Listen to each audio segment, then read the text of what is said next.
Everybody, it's a Mad Master here. I'm doing a third attempt at this video now because I just kept saying stuff in the previous two attempts that I'm not really wanting to say. I was just kind of going and rambling into this weird territory. Of course, this may as well, but I think I will temper it with better words. So this video is entitled, Why Do I Still Buy Physical Media?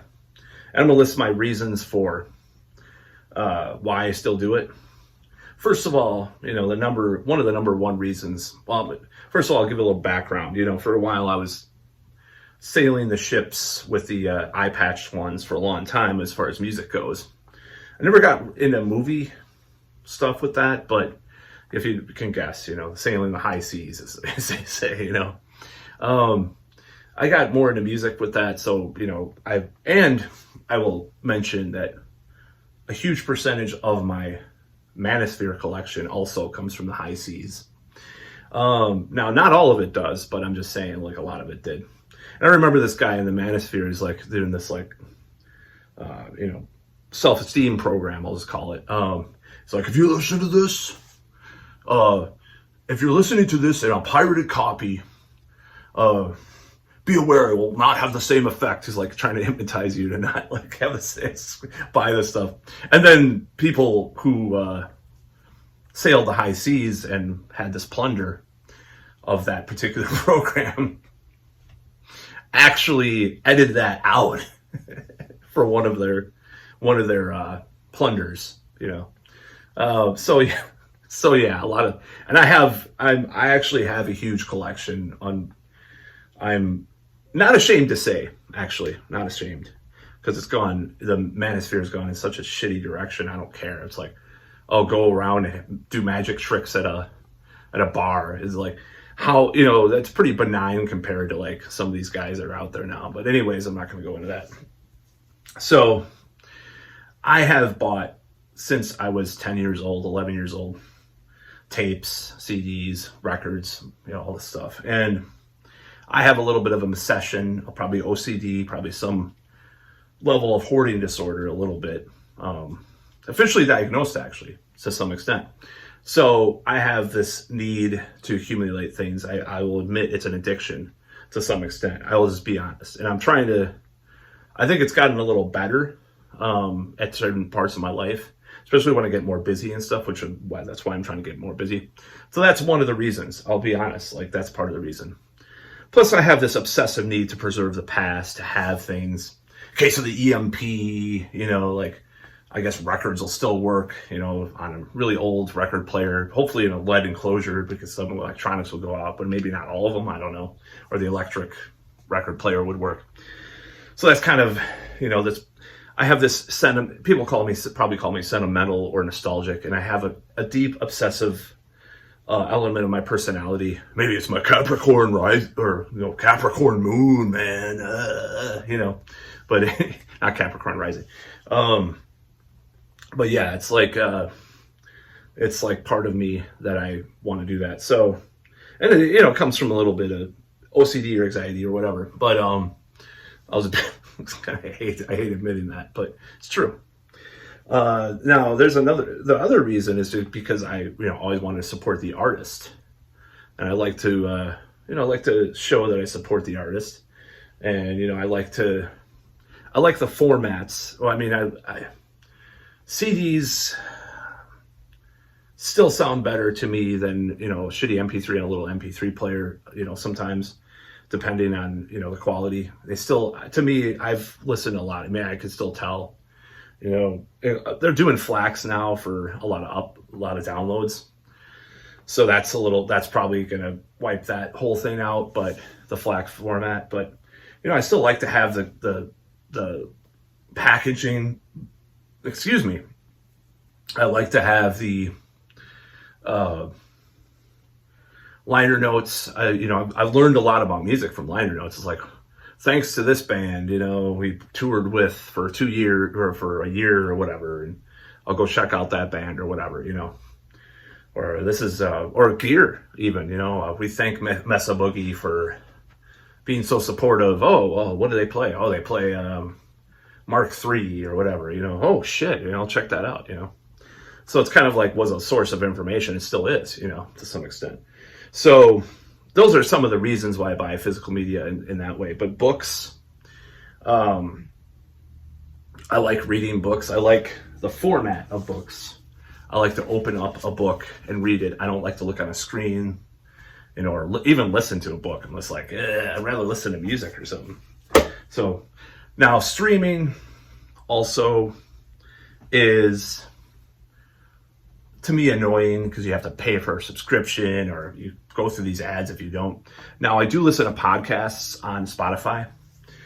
That's the only thing I listen to on Spotify, though. I listen to podcasts. I like podcasts. YouTube sometimes has, full albums that someone's illegally put up, but they don't, they're in a nebulous gray area where the artist won't go after them like Prince used to do when he was alive, rest in peace. But, you have some of that kind of stuff. Now, in regards to, I like the formats, and I'm buying a little more vinyl too.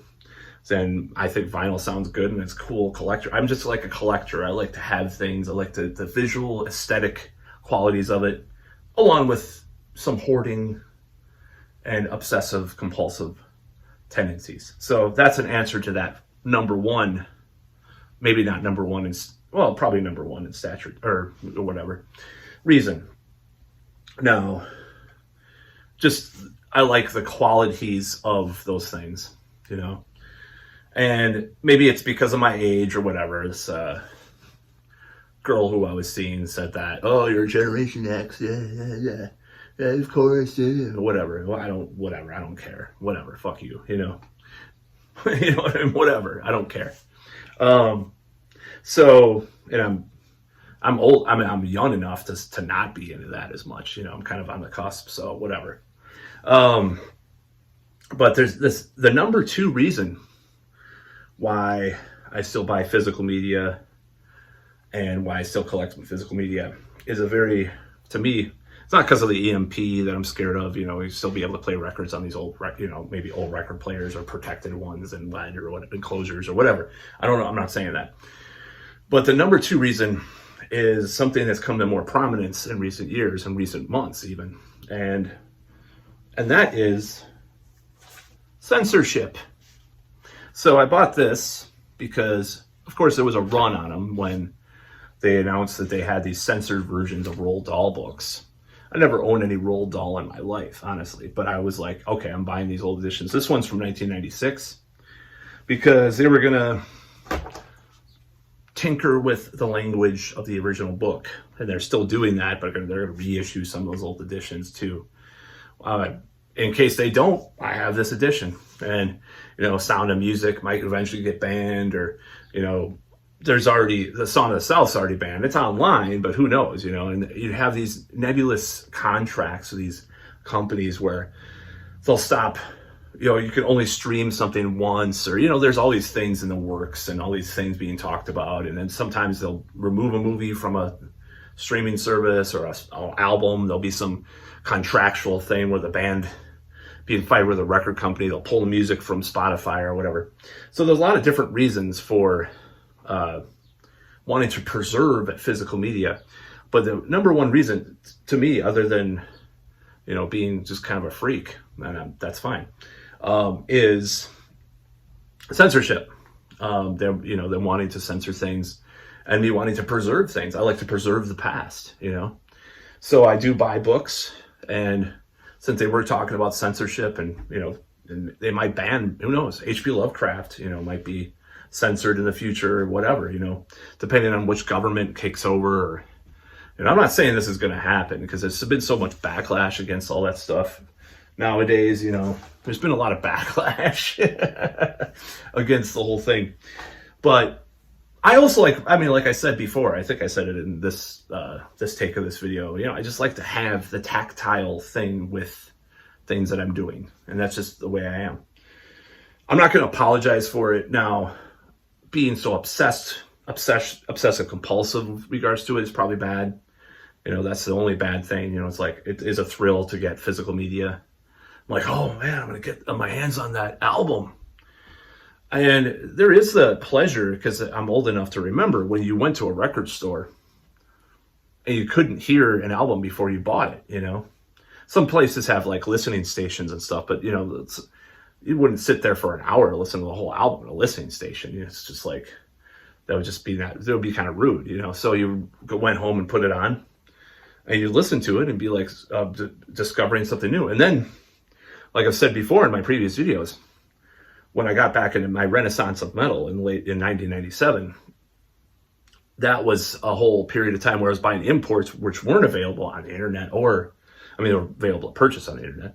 Maybe you had like a WMA file of one of the songs on a website, maybe, that kind of streamed half-ass and it sounded like shit, but you couldn't listen to whole albums. It was very hard to do.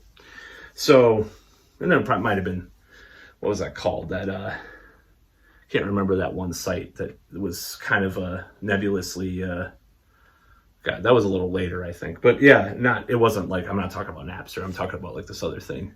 Usenet, I think that's what I'm thinking of. But anyways, it was very hard to find some of those albums, so you had to order it for $30 from import companies and stuff. So, I don't know, I just got used to that whole idea of physical media, and I just like it. I just, it's just what it is. I'm not going to, I'm spiritually unenlightened because I have I buy physical media. Like, I'm going to go to hell because of, all these material things. Oh my God, you can't bring it in your grave. Well, tell that to the people in the pyramids. Maybe I'll get a pyramid, I'm just kidding. I'll be a mummy, with my apartment just like stylized like in my pyramid, I don't give a shit. Who cares? You live once. Who cares? It's not, I was saying, it's like, I grew up with a lot of people saying like having material things were unspiritual and stuff. And it was just like, it's like a little bit of a rebellious thing for me to do this. That's about all.